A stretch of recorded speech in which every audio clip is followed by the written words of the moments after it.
In 2016, forensic testing proved a $10 million Renaissance masterpiece in the Louvre was painted with pigment invented in 1970.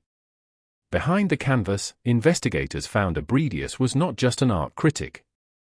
He was the world's leading authority on Johannes Vermeer, the legendary 17th-century Dutch master.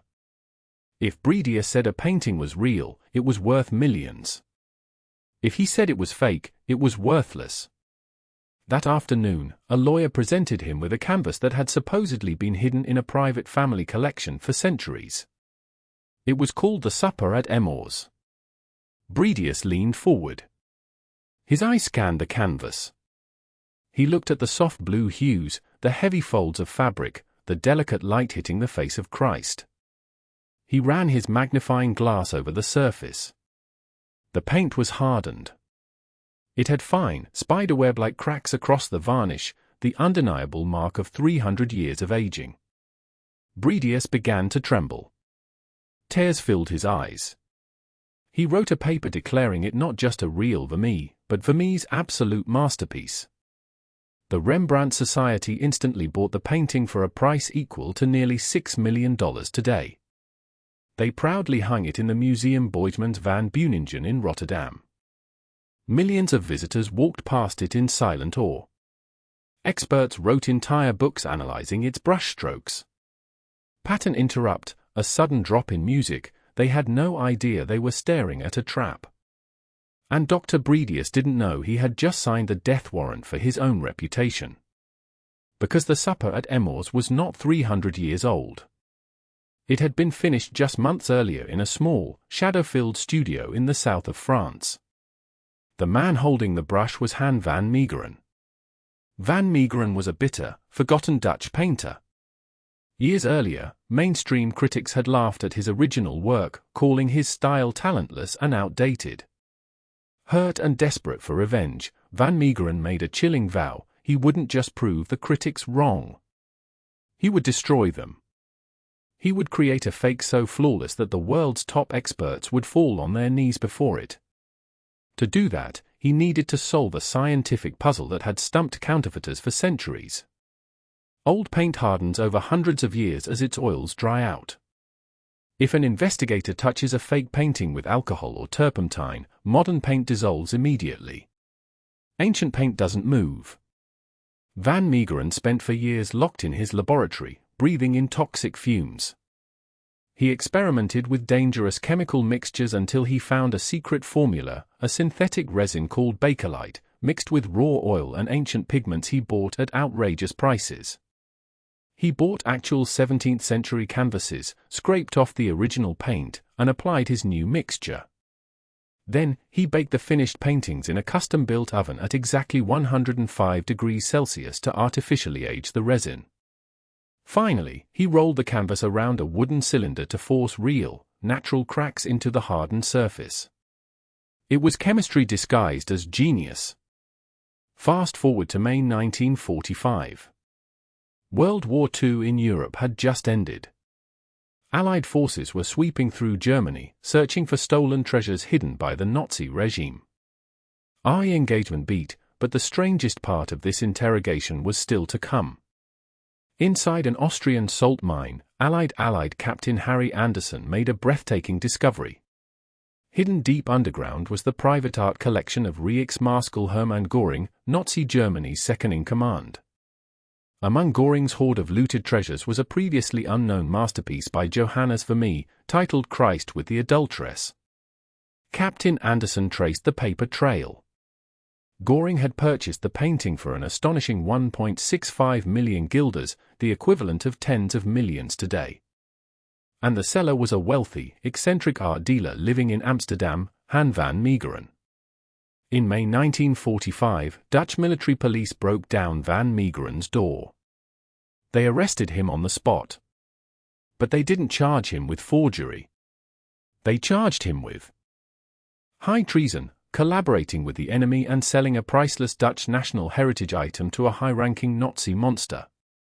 In post-war Holland, the penalty for treason was death by firing squad. For 2 weeks, Van Meegeren sat in a cold, damp prison cell. The interrogators pressed him endlessly. Name your contacts. Tell us how you acquired the national treasure. Hand over the money. Van Meegeren knew he was running out of time. If he stayed quiet, he would be executed as a traitor. If he told the truth, no one would believe him. Finally, on his 14th day in custody, Van Meegeren slammed his hands on the wooden table. He looked the lead officer in the eyes and said something that stunned the room into complete silence. "You think I sold a treasure to the Nazis?" Van Meegeren laughed hysterically. "I didn't sell a national treasure. I painted it myself." Pattern interrupt, loud bang of a gavel, the officers scoffed. They thought he was a lunatic fabricating a story to save his neck. The painting had been authenticated by the country's elite scholars. How could a second-rate artist paint something that tricked Hermann Göring and the entire art world? "I painted the supper at Emmors too," Van Meegeren confessed. "And 5 other Vermeers. They are all mine." The Dutch authorities were paralyzed. To resolve the nightmare, the judge made an unprecedented demand. If Van Meegeren was telling the truth, he had to prove it under the most extreme conditions imaginable. Between July and October 1945, Van Meegeren was placed in a locked room under constant, 24-hour armed guard.